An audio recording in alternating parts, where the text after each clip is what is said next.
Aha! Geo, already the legendary Akabaman. Oh, come here.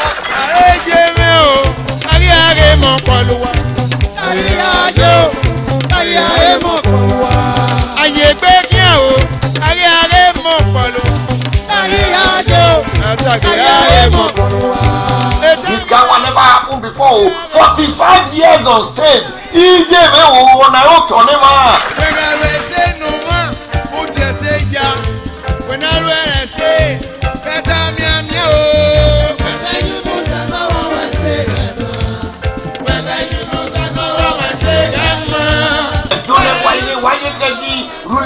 Bishop not take away when I'm here anyway. So when the day I'm not there, oh boy, there is the whole best international company Nigeria Limited. Only a parliament audio and video production. We number 2, no Sayaba Street. We new Benin.